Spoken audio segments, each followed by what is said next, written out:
Hola, bienvenidos al día 114. La mano de gracia de Dios. Según Woody Allen, el 80% de la vida consiste simplemente en estar presente. Una gran parte de la vida es simplemente el conjunto de las circunstancias en las que nos encontramos, es decir, las cosas que nos suceden. Por ejemplo, nuestros padres, nuestro diseño genético, el tiempo, gran parte de nuestra educación y nuestro gobierno. Son cosas que experimentamos como cosas que nos están pasando. En la gramática griega, todas estas cosas se expresan en lo que se llama la voz pasiva, pero también hacemos que sucedan cosas. Cuando iniciamos una acción y hacemos algo, esto se expresa mediante la voz activa. Pero la gramática griega tiene también una tercera voz, llamada la voz media, la cual no es ni del todo activa ni del todo pasiva. Cuando uso la voz media estoy participando de los resultados de una acción. La oración tiene lugar en la voz media. La oración no puede estar en voz activa porque no es una acción que yo controle. Controlar la oración sería seguir el concepto pagano de la misma. Hacer que los dioses realicen lo que mandamos mediante encantos y rituales. La oración tampoco está en voz pasiva, pues no estoy pasivamente bajo la voluntad impersonal y predestinada de los dioses y las diosas. En la oración cristiana me adentro en una acción que ha sido comenzada por otro, que es mi Señor Creador y Salvador, y es entonces cuando me encuentro participando en los resultados de su acción de gracia. En un sentido, la oración es el todo de la vida cristiana. Acogemos la mano de gracia de Dios en nuestras vidas y participamos en lo que Él está haciendo en el mundo. Dios te hace parte de sus planes. Por supuesto, Él podría hacer todo eso por su cuenta, pero elige implicarte. Te da libertad y aún así sigue teniendo el control de las cosas. Salmos 50 del 1 al 15. Dice así en la Nueva Versión Internacional. Habla el Señor, el Dios Todopoderoso. Convoca a la tierra de oriente a occidente. Dios resplandece desde Sión, la ciudad bella y perfecta. Nuestro Dios viene, pero no en silencio. Lo precede un fuego que todo lo destruye y a su alrededor ruge la tormenta. Dios convoca a los altos cielos y a la tierra para que presencien el juicio de su pueblo. Reúnanme a los que me son fieles, a los que pactaron conmigo mediante un sacrificio. El cielo proclama la justicia divina. Dios mismo es el juez. Escucha, pueblo mío, que voy a hablar. Israel, voy a testificar contra ti. Yo soy tu Dios, el único Dios. No te reprendo por tus sacrificios ni por tus holocaustos que siempre me ofreces. No necesito novillos de tu establo, ni machos cabríos de tus rediles. Pues míos son todos los animales del bosque, y mío también el ganado de miles de colinas. Conozco a todas las aves de las alturas, también son míos los animales del campo. Si yo tuviera hambre, no te lo diría, pues mío es el mundo y todo lo que hay en él. ¿Acaso me alimento con carne de toros o bebo la sangre de machos cabríos? Ofrece a Dios tu gratitud, cumple tus promesas al Altísimo, invócame en el día de la angustia, yo te libraré y tú me honrarás. Dice el comentario, Dios te librará. ¿Estás experimentando problemas en tu vida? ¿Alguna situación laboral, una relación, temas de salud, dificultades económicas? Dios tiene el control absoluto de su universo. Habla el Señor, el Dios de los dioses, convoca a la tierra de oriente a occidente. Todo es propiedad suya. Por más que luchemos y nos debatamos por nuestra pequeña esquina y nuestras posesiones, a fin de cuentas, Dios es propietario de todo. Míos son los animales del bosque y mío también el ganado de los cerros. Él no depende de los seres humanos. Si yo tuviera hambre no te lo diría, pues mío es el mundo y todo lo que contiene. Con todo, Él te da por su gracia un papel que desempeñar en su obra. Da gracias a Dios, ofrece a Dios sacrificio de acción de gracias. Invoca a Dios, invócame en el día de la angustia. Honra a Dios, yo te libraré y tú me honrarás. Me he acordado del Salmo 50:15 en multitud de ocasiones. He invocado al Señor en el día de mi angustia. Es sorprendente mirar atrás y ver cuántas veces me ha librado su mano misericordiosa. Señor, gracias por todas tus maravillosas respuestas a la oración. Señor, te invoco una vez más para que me libres de mis adversidades. Lucas 22, del 1 al 38. Vamos a leerlo. Se aproximaba la fiesta de los panes sin levadura, llamada la Pascua. Los jefes de los sacerdotes y los maestros de la ley buscaban algún modo de acabar con Jesús, porque temían al pueblo. Entonces entró Satanás en Judas, uno de los 12, al que llamaban Iscariote. Este fue a los jefes de los sacerdotes y a los capitanes del templo para tratar con ellos cómo les entregaría a Jesús. Ellos se alegraron y acordaron darle dinero. Él aceptó y comenzó a buscar una oportunidad para entregarles a Jesús cuando no hubiera gente. Cuando llegó el día de la fiesta de los panes sin levadura, en que debía sacrificarse el cordero de la Pascua, Jesús envió a Pedro y a Juan diciéndoles: vayan a hacer los preparativos para que comamos la Pascua. ¿Dónde quieres que la preparemos?, le preguntaron. Miren, contestó él, al entrar ustedes en la ciudad les saldrá al encuentro un hombre que lleva un cántaro de agua. Síganlo hasta la casa en que entre y díganle al dueño de la casa: el maestro pregunta, ¿dónde está la sala en que voy a comer la Pascua con mis discípulos? Él les mostrará en la planta alta una sala amplia y amueblada. Preparen allí la cena. Ellos se fueron y encontraron todo tal como les había dicho Jesús, así que prepararon la Pascua. Cuando llegó la hora, Jesús y sus apóstoles se sentaron a la mesa. Entonces les dijo: he tenido muchísimos deseos de comer esta Pascua con ustedes antes de padecer, pues les digo que no volveré a comerla hasta que tenga su pleno cumplimiento en el reino de Dios. Luego tomó la copa, dio gracias y dijo: tomen esto y repártanlo entre ustedes. Les digo que no volveré a beber del fruto de la vid hasta que venga el reino de Dios. También tomó pan y después de dar gracias lo partió. Se lo dio a ellos y dijo: este es mi cuerpo, entregado por ustedes. Hagan esto en memoria de mí. De la misma manera tomó la copa después de cenar y dijo: esta copa es el nuevo pacto en mi sangre, que es derramada por ustedes. Pero sepan que la mano del que va a traicionarme está con la mía sobre la mesa. El Hijo del Hombre se irá según está determinado, pero ay de aquel que lo traiciona. Entonces comenzaron a preguntarse unos a otros quién de ellos haría esto.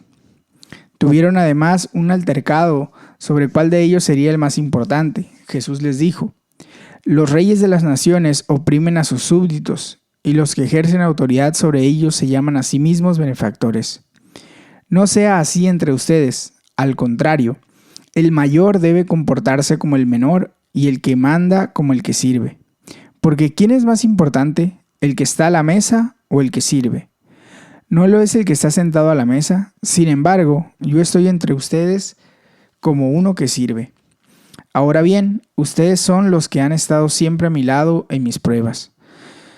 Por eso, yo mismo les concedo un reino, así como mi Padre me lo concedió a mí, para que coman y beban a mi mesa en mi reino y se sienten en tronos para juzgar a las 12 tribus de Israel. Simón, Simón, mira que Satanás ha pedido zarandearlos a ustedes como si fueran trigo, pero yo he orado por ti, para que no falle tu fe. Y tú, cuando te hayas vuelto a mí, fortalece a tus hermanos. Señor, respondió Pedro, estoy dispuesto a ir contigo hasta la cárcel como a la muerte. Estoy dispuesto a ir contigo tanto a la cárcel como a la muerte. Pero él dijo: Pedro, te digo que hoy mismo, antes de que cante el gallo, 3 veces negarás que me conoces. Luego Jesús dijo a todos: cuando los envié a ustedes sin monedero, ni bolsa, ni sandalias, ¿acaso les faltó algo? Nada, respondieron. Entonces les dijo, ahora, en cambio, el que tenga un monedero, que lo lleve. Asimismo, el que tenga una bolsa, y el que no tenga espada, que venda su manto y compre una. Porque les digo que tiene que cumplirse en mí aquello que está escrito. Y fue contado entre los malhechores. En efecto, lo que se ha escrito de mí se está cumpliendo. Mira, Señor, le señalaron los discípulos, aquí hay 2 espadas. Basta, les contestó. Dice el comentario, tus oraciones marcan la diferencia. ¿Alguna vez sientes la tentación de compararte con otras personas? Da mucho ánimo ver que los discípulos de Jesús tuvieron muchos de los mismos problemas que nosotros. Se dan disputas entre ellos acerca de cuál acabará siendo el mayor. Comparándonos con los demás es siempre una tentación que lleva bien al orgullo, si creemos que nos va mejor, o a la envidia y la inseguridad, si pensamos que nos va peor. Jesús subraya que los valores del reino son el extremo opuesto a los del mundo. Los reyes de las naciones oprimen a sus súbditos y los que ejercen autoridad sobre ellos se llaman a sí mismos benefactores. No sea así entre ustedes. Al contrario, el mayor debe comportarse como el menor y el que manda como el que sirve. Porque ¿quién es más importante, el que está a la mesa o el que sirve? ¿No lo es el que está sentado a la mesa? Sin embargo, yo estoy entre ustedes como uno que sirve. Cuando vemos los papeles desempeñados por cada una de las personas protagonistas de este drama, vemos una vez más que la Biblia enseña tanto la predestinación, que Dios tiene todo planeado por adelantado, como el libre albedrío. Este es el misterio guardado en las Escrituras de la tensión entre ambos, y tenemos razón al sospechar cuando cualquier sistema humano intenta explicar las cosas de una manera o de otra. En este pasaje vemos 3 ejemplos de cómo opera esta tensión en la práctica. Judas. Aquí vemos una descripción terrible de cómo funciona el mal. Judas es uno de los 12 elegidos de Jesús, a pesar del cual Satanás entra dentro de él. Jesús declara que todo lo sucedido con él ya se sabía de antes y estaba predestinado. A la verdad, el Hijo del Hombre se irá según está decretado. Pero el hecho de que se supiera de antemano y estuviera predestinado no absolve a Judas de responsabilidad, pero hay de aquel que lo traiciona. La paradoja es que aunque está decretado, Judas es un agente libre cuyo albedrío participó. Cuando le fue ofrecido dinero por traicionar a Jesús, Judas aceptó y comenzó a buscar una oportunidad para entregarles a Jesús cuando no hubiera gente. Simón Pedro. El mismo Satanás que entró en Judas quería zarandear a Pedro como el trigo. Pedro estaba muy confiado en que no defraudaría a Jesús. Señor, estoy dispuesto a ir contigo tanto a la cárcel como a la muerte. Jesús sabía que Pedro le fallaría. Pedro, te digo que hoy mismo, antes de que cante el gallo, 3 veces negarás que me conoces. Pero, en última instancia, su fe no desfalleció. Jesús dijo, pero yo he orado por ti para que no falle tu fe. Esto muestra cómo, en medio de la extraordinaria paradoja de la predestinación y el libre albedrío, la oración en verdad cambia las cosas. El por qué y el cómo funciona es algo que puede que nunca entendamos, pero el ejemplo de Jesús muestra que tus oraciones tienen un impacto y marcan la diferencia. Jesús. Fundamentalmente, vemos esta paradoja de la predestinación y el libre albedrío en la muerte y resurrección de Jesús. Él dice, el Hijo del Hombre se irá según está decretado. Y añade, porque les digo que tiene que cumplirse en mí aquello que está escrito. Y fue contado entre los transgresores. En efecto, lo que se ha escrito de mí se está cumpliendo. No puede haber una afirmación mayor que esta diciendo que la muerte de Jesús estaba preordenada, preplaneada y predestinada. Así, Jesús fue voluntariamente a su muerte, eligió morir.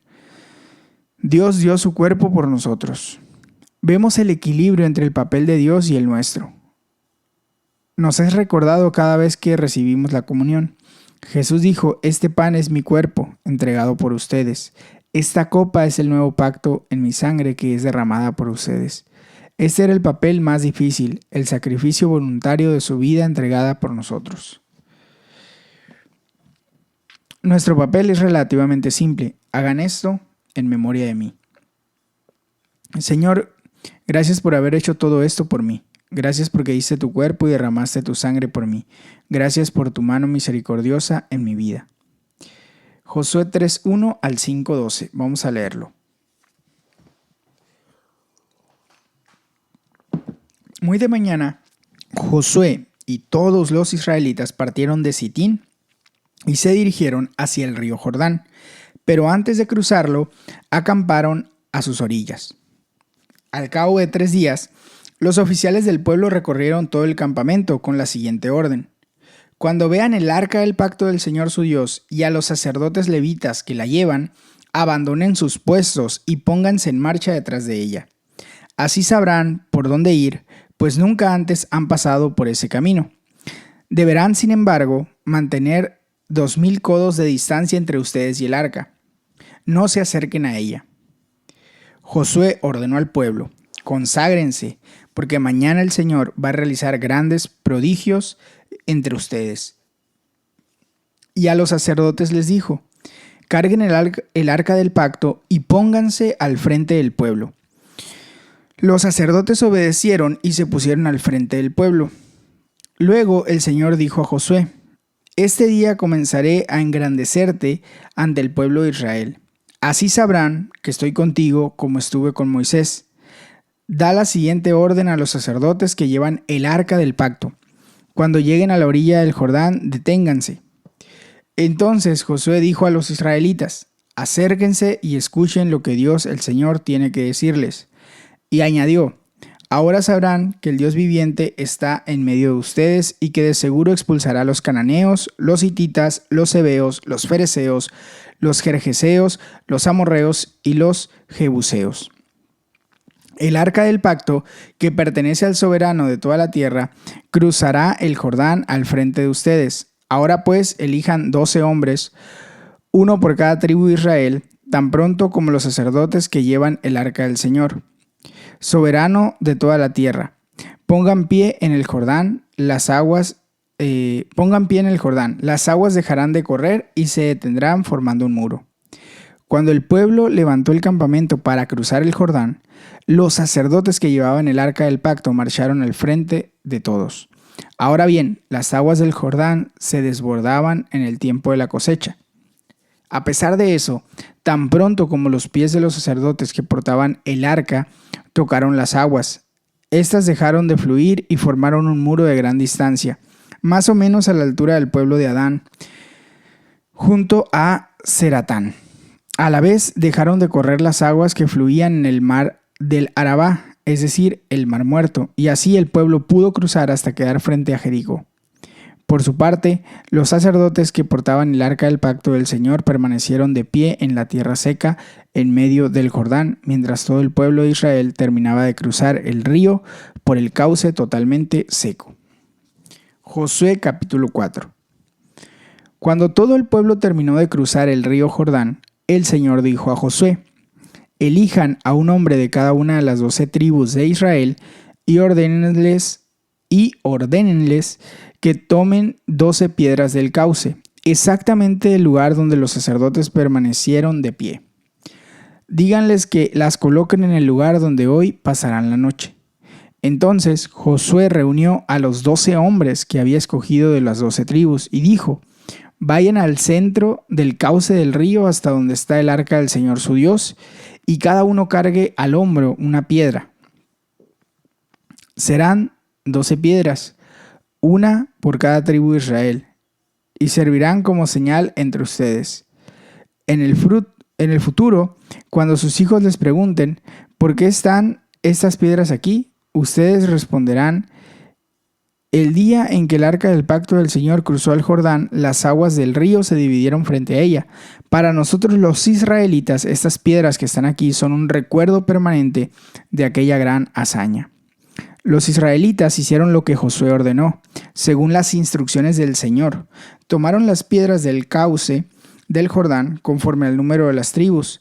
Las llevaron hasta el campamento y las colocaron allí. Además, Josué colocó 12 piedras en el cauce del río donde se detuvieron los sacerdotes que llevaban el arca del pacto. Esas piedras siguen allí hasta el día de hoy. Los sacerdotes que llevaban el arca permanecieron en medio del cruce hasta que los israelitas hicieron todo lo que el Señor había ordenado a Moisés. Además, Josué siguió las instrucciones que Moisés le había dado. El pueblo se apresuró a cruzar el río, y cuando todos lo habían hecho, el arca del Señor y los sacerdotes cruzaron también en presencia del pueblo. Acompañaban al pueblo los guerreros de las tribus de Rubén, Gad y la media tribu de Manasés, según las órdenes que había dado Moisés. Unos 40,000 guerreros armados desfilaron en presencia del Señor y se dirigieron a la llanura de Jericó, listos para la guerra. Aquel mismo día, el Señor engrandeció a Josué ante todo Israel. El pueblo respetó a Josué todos los días de su vida, como lo había hecho con Moisés. Luego el Señor dijo a Josué: a los sacerdotes portadores del arca que tienen las tablas del pacto de la orden de... A los sacerdotes portadores del arca que tienen las tablas del pacto, da la orden de que salgan del Jordán. Josué ordenó a los sacerdotes que salieran, y así lo hicieron, portando el arca del pacto del Señor. Tan pronto como sus pies tocaron tierra firme, las aguas del río regresaron a su lugar y se desbordaron como antes. Así, el día 10 del mes primero, el pueblo de Israel cruzó el Jordán y acampó en Gilgal, al este de Jericó. Entonces Josué erigió allí las piedras que habían tomado del cauce del Jordán y se dirigió a los israelitas. En el futuro, cuando sus hijos les pregunten: ¿por qué están estas piedras aquí?, ustedes responderán: porque el pueblo de Israel cruzó el río Jordán en seco.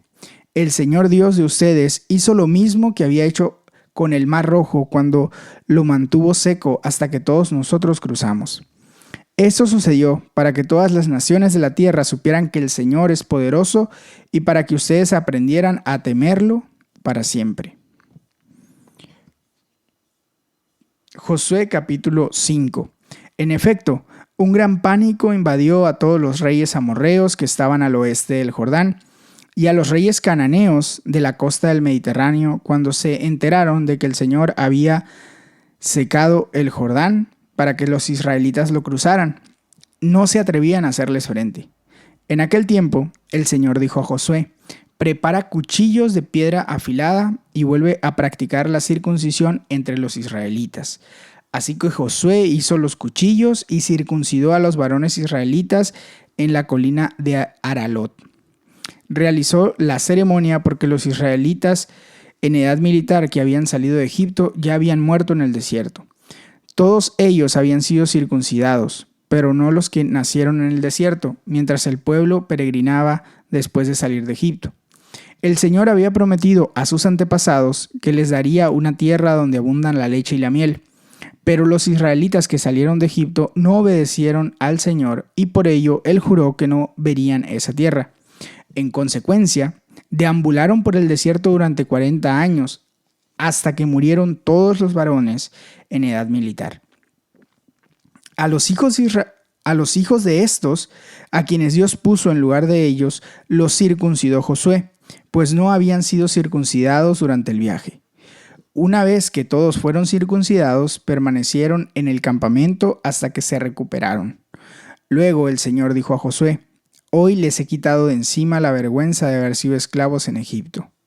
Por esa razón, aquel lugar se llama Gilgal hasta el día de hoy. Al caer la tarde del día 14 del mes primero, mientras acampaban en la llanura de Jericó, los israelitas celebraron la Pascua.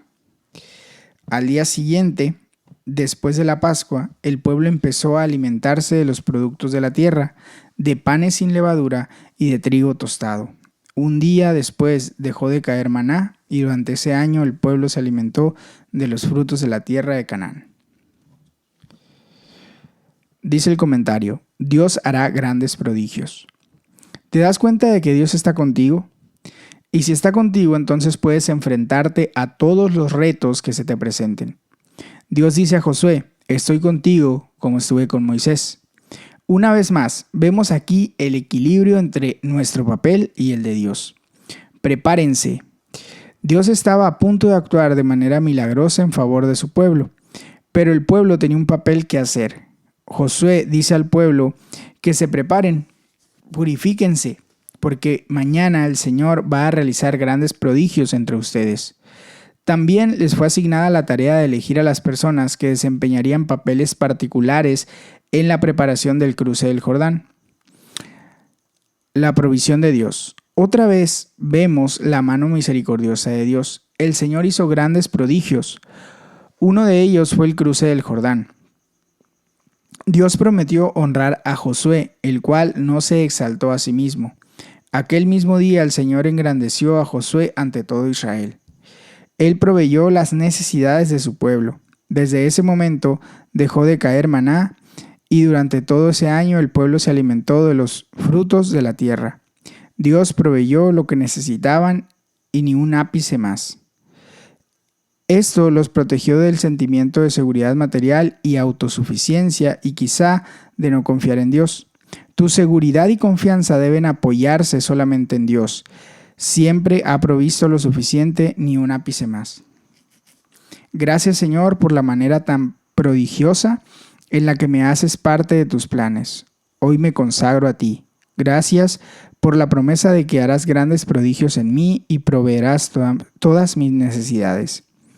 Pipa añade, respecto a Lucas 22-24, este tema de quién es el mayor sigue saliendo una y otra vez. Los discípulos se daban empujones para ver quién conseguía más poder. Parece algo tan inoportuno y fuera de lugar hacerlo cuando el desastre y la zozobra estaban a punto de golpear. En vez de eso, tenían que haber estado prestando atención a las instrucciones de Jesús. En aquel momento no parecía que ninguno de ellos fuera a llegar a ser un gran líder, pero llegaron a serlo. Es algo que nos da esperanza a todos. Hasta aquí llega nuestra lectura de hoy. Te animo a tomar un tiempo para orar y meditar de manera personal y hasta mañana. Dios te bendiga.